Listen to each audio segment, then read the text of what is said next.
Hey VC, Hello Big Star here with another installment of Revolutions. You know the drill. Spins, spins and more spins. This being the last week proper that I'm home all day long. Work is resuming on Monday and there's probably going to be less spins, but I still intend to make videos at least once a week. Either gimme tens or revolutions. So thank you for your feedback and your comments, and you know where you are. And just before this video, I was spinning this fabulous bass odyssey by the ace of bass himself, Jaco Pastorius. Fantastic, sort of cosmic and very fluid bass playing. Donnelly with the interplay between congas and Jaco's bass playing there is stellar. Portrait of Tracy, and I mean the whole album is killer. Features Herbie Hancock very heavily on this album, as well as the Brecker Brothers and other jazz fusion notables. A record that maybe should be in everyone's collection. It's a great record. Sadly departed way too early, Jaco Pastorius. From one ace of bass to the next, by Phillips. This is one of my favorite ECM records, Mountainscapes from 1976. This is great because it's got obviously the bass playing is, well, it is the #1 feature on this. The standout feature of this record is Bar Phillips bass, and again, like with Jaco Pastorius, very fluid, very and just in front of the mix. But of note, John Sermon plays the synth on this, and saxophone and clarinet, and Dieter Fechner is also on synth. In fact, Stu Martin is also on synth. There's 3 people, and you can hear it. The synthesizer is very present on this as well. It's a wonderful record. It's kind of abstract and but very easy to listen to. It's not free or anything. It's kind of, impressionistic. And John Abercrombie on guitar, fantastic. I'll talk about John Abercrombie very shortly. Well, actually, I'll talk about John Abercrombie right now. So another absolute favorite ECM record of mine. Top 5 ECM for me is Gateway by Abercrombie, Dave Holland and Jack DeJohnette. Really like the essence of really exciting ECM records. John Abercrombie is in really fine form. He goes into a kind of blues rock mode, but still keeping the very jazzy type of guitar playing. And obviously Dave Holland, again another ace of bass. Just a great record from 1975 on ECM. I couldn't give you a higher recommendation than Gateway really on ECM. It's really, I mean, apart from maybe the Cologne concert by Keith Jarrett. Here is a brand new record from here in Australia, The Young Ones, by the JK Group. JK is Josh Kelley, who is an artist who's associated with the group 3070 in Melbourne. 3070 is they're a soul jazz collective, and they play a lot around these places, and they're usually fronted by Alicia Joy. And Josh Kelley plays in that band, but this is his soul record from this year. It is a very lovely project, kind of a mix of jazz, glitchy electronics, a little bit of spoken word here and there. It's a great jazz record. Really like this. It's on LASAP Records from Melbourne. This is a record that I'm very proudly embracing as it comes from here. And I think for us living down under, especially for those of us living in Melbourne, to embrace our own local jazz scene. You know, I know the UK jazz scene is fantastic. For example, I was talking about it last week, but our own jazz scene is every bit as thrilling as the UK jazz scene. So here is a great record, Josh Kelley Group, JK Group.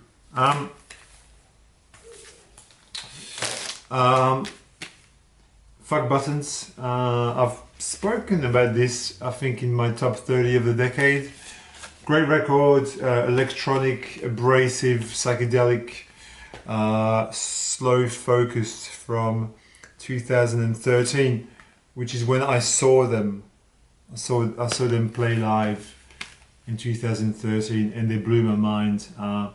So Fuck Buttons are from Bristol, and they're a duo, and they just deal in very, very abrasive psychedelic electronic music.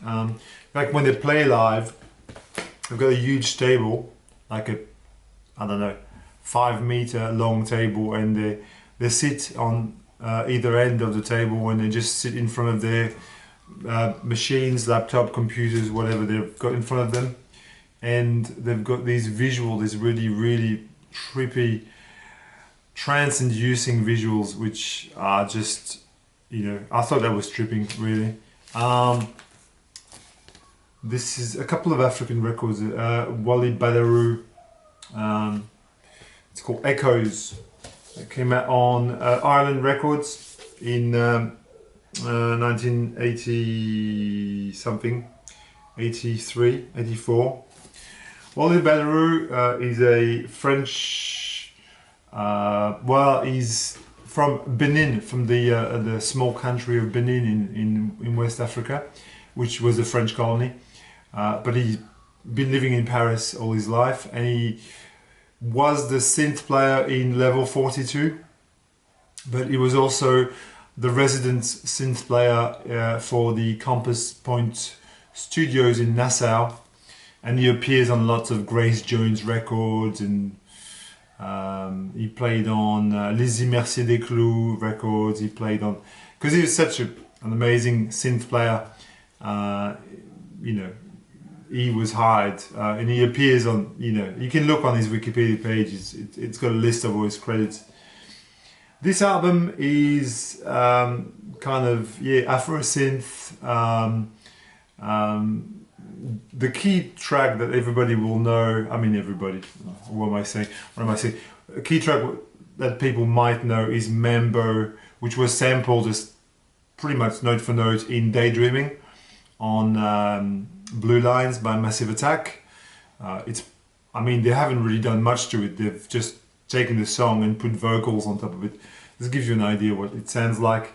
Very, very beautiful synth, like instrumental tracks on Island Records.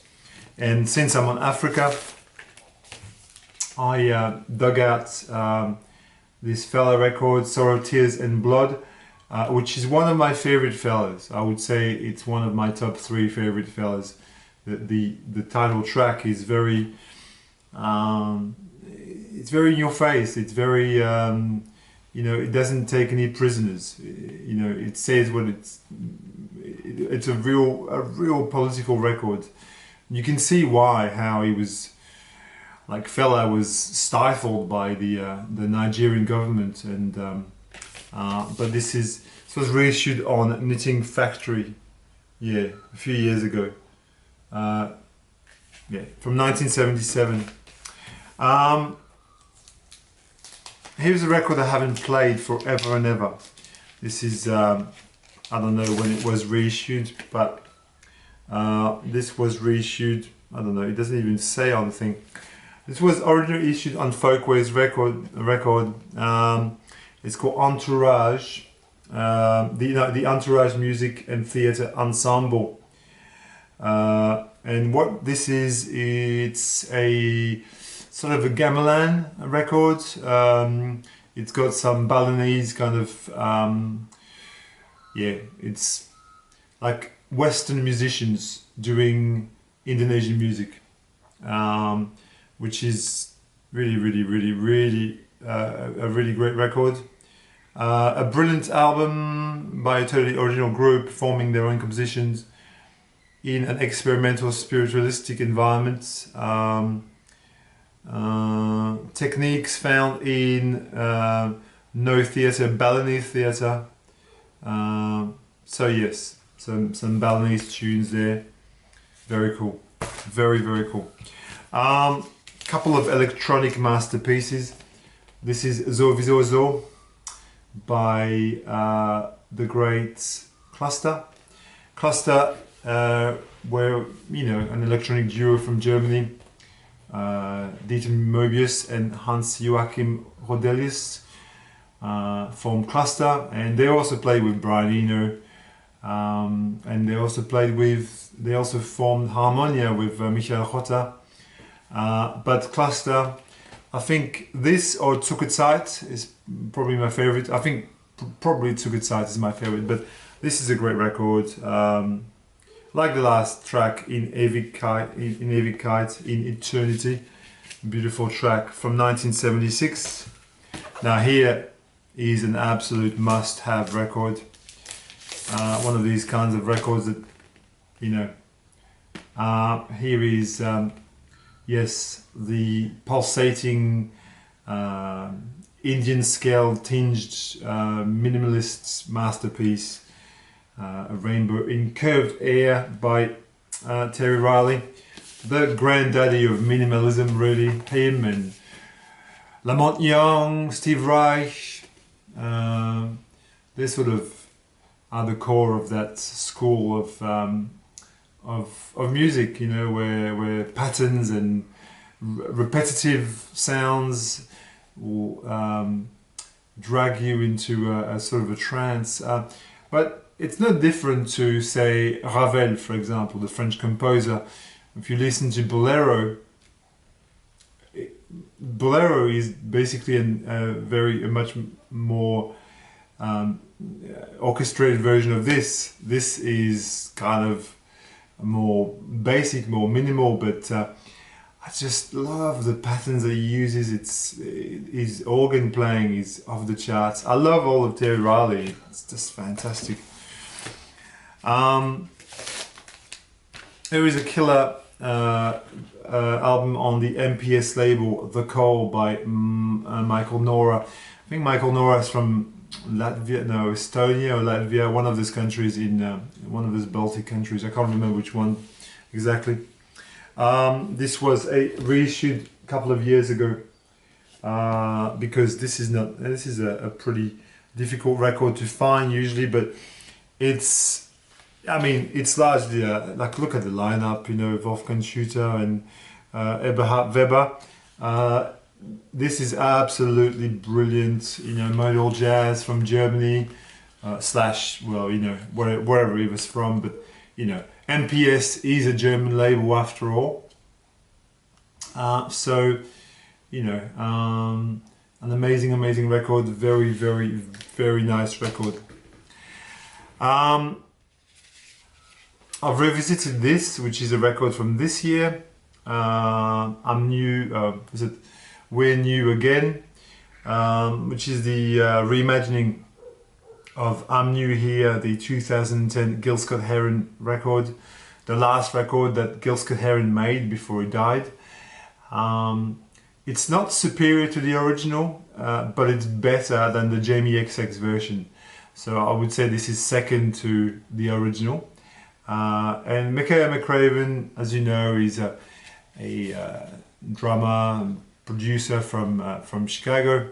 Well, he's very heavily associated with the. I don't know if he's from Chicago, I might be talking crap there, but he's heavily associated with the International Anthem label, which is from Chicago, which is why I think that, but it's probably not. He's the son of Stephen McCraven, the musician who made a classic rare groove jazz record This is great. Pick it up. It's fantastic. I picked this up on CD because I don't know. I don't know if I wanted this on wax. The white border. Why? Who? What? What?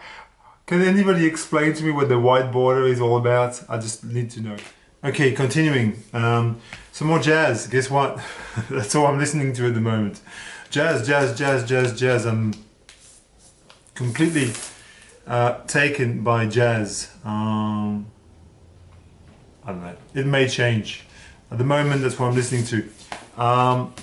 Yogi jazz. So I was talking about Michael Nora just before as German jazz. Another great example of German jazz. This is the fantastic Joachim Freund. Joachim Freund sextet. Here is Joachim Freund. You can see him with his sax. This was reissued a few years ago because originals of these are just worth like an arm and, you know, like a mortgage. They're very expensive. 2012. Yes. Jeez, I've had this for all these years. I can't, you know, always can't believe it. This is a great, yeah, it's a great jazz record. Some amazing flute playing. Yeah, kind of modal spiritual. Very lovely piece of jazz. Here's another record I've had for years that I have not played in a long time, and this record is Sven Skylit Up, which is by the band Hersenmatt, that's the name of the band. Yeah, Hersenmatt. Does it focus? I don't know. I can't tell you if it's focusing because I'm not behind the camera. So Hersenmatt, a Swedish band from, so this was made in 1971. So this is the first official reissue, November 71. This was reissued in September 2011. And this is copy 319 of 1,000. So this is a rare groove record from Sweden. Starts very jazz funk, really super jazz funk, and then does go into more bluesy territory, more like blues rock territory, which I'm not a fan of, but I can take on one record. Don't think it's as holy grailish as it's meant to be. This record here contains two of my personal pet hates of records. Number one, it has a huge spine with no name on it. I mean, what the fuck? I mean, that's what annoys me the most. Like, you know, why? How is it possible that you like, we want to locate the record on the rack. You know, there's nothing there.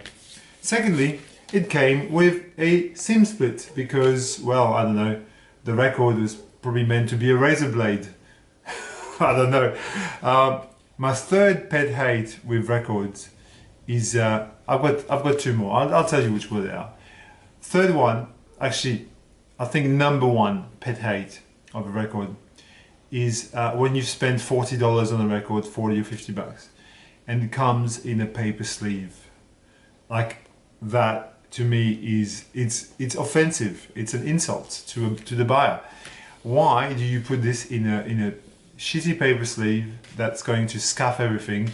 It does my head in. The second thing is not putting which side is, you know, on the central label. What side is what? You know, having to guess that the side with the picture is side A and the side with the title is side B, for example. Can't you just write 1 and 2 or A and B? I have no idea. But then, yeah, that sort of thing, just like, every time I order a record, I ask them to take it out of the sleeve on purpose. You can tell me your record pet hates on this in the comments of this video. I was revisiting this Belgian Ethio Jazz modern Belgian Ethio Jazz record from 2019. The band is called Black Flower. They're from Brussels, I think, and they do a kind of mulatto Astadke meets placebo sound. Where you go, you've got this very, very highly recommended, beautiful record, excellent. This is a killer record, an absolute killer record. Mutation 24, or I'm guessing it's Mutation 24 because it's a French record, all the titles are in French. It's a French guy, Claude Perraudin, who plays everything, every single thing. He plays acoustic guitar, electric guitar, bass, synth, polyphonic synth, and drums, percussion, and he does the engineering, he does the mixing, the mastering, and he also, it says et dépression and depression. So, and he's also depressed at the same time. Love it. Very, very, very, very good record, killer record.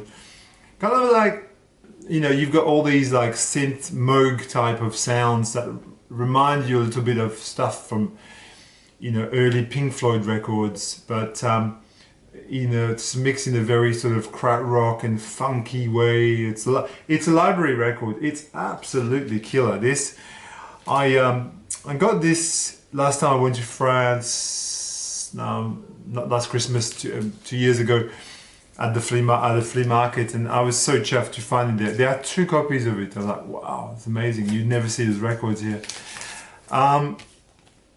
Money Jungle by the great trio of, I mean, could you, like, does it get any better? Duke Ellington, class personified, Duke Ellington.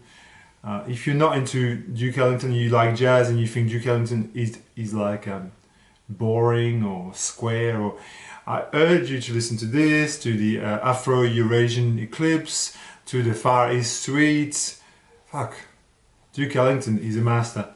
Charlie Mingus, one of the key players of jazz, another ace of base, there we go, and the very, very ferocious Max Roach trio. This is a fantastic record. This is a pressing on United Artists on King Records, Japanese press. Sounds really quite good.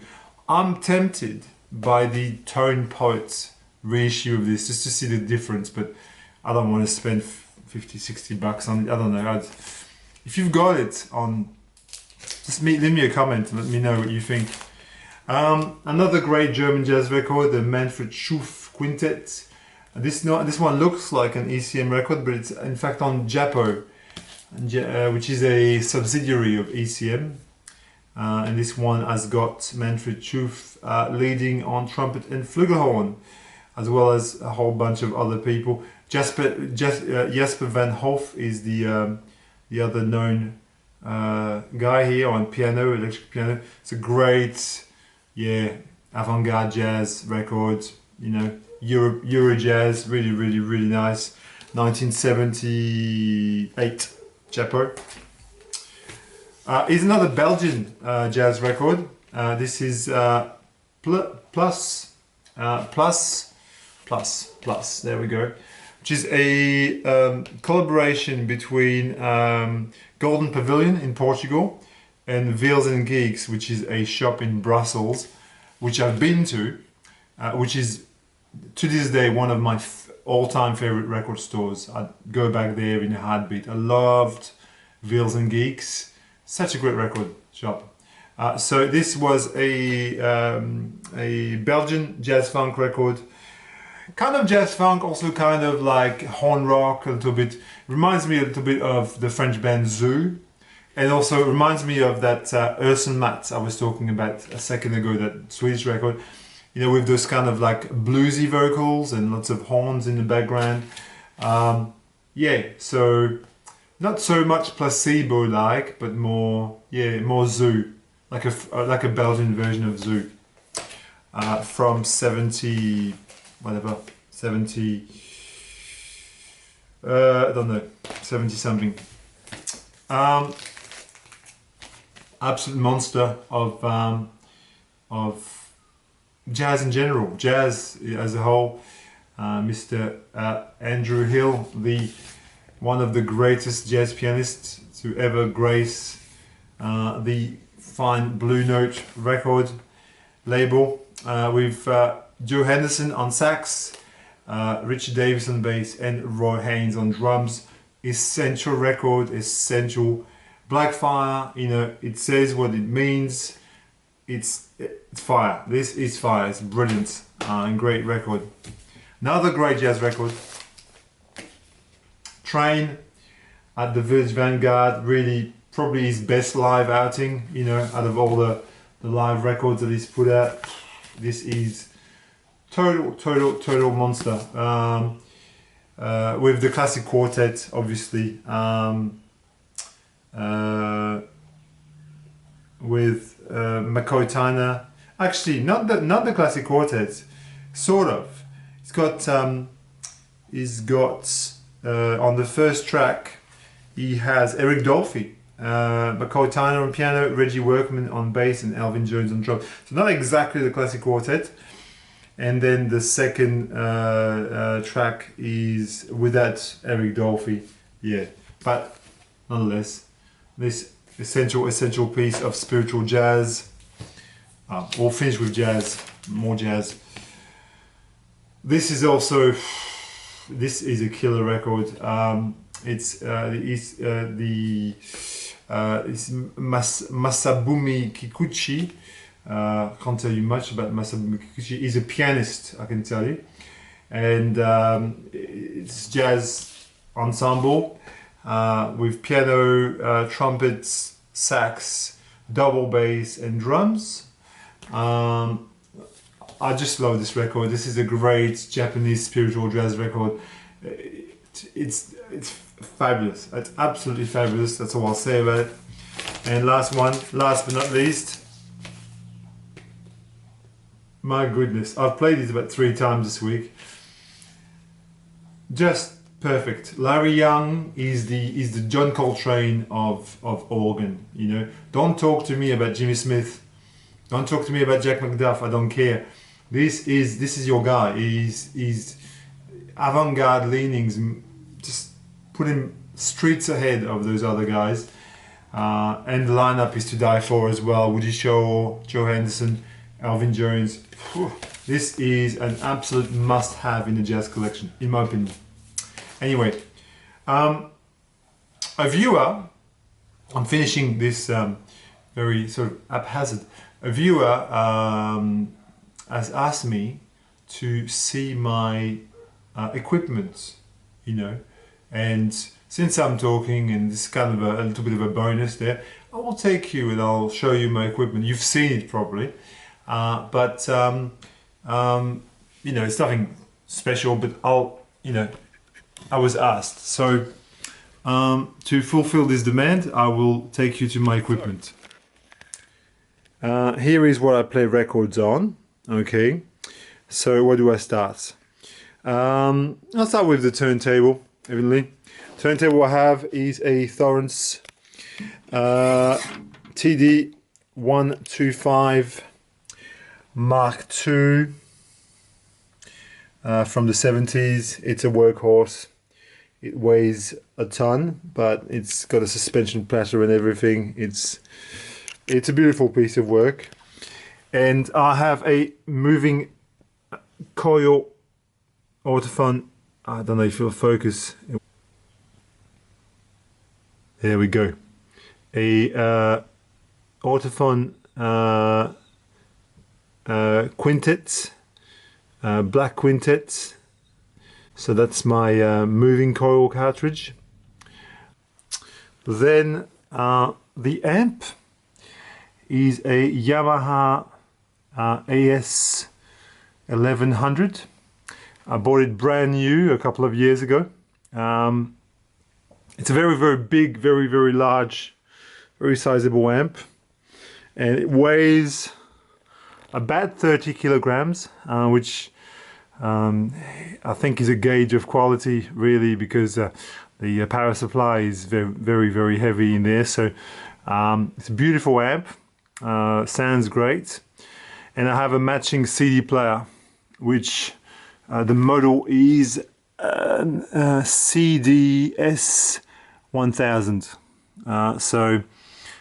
Same size, same weight, not quite the same weight, but probably about 15 kilos.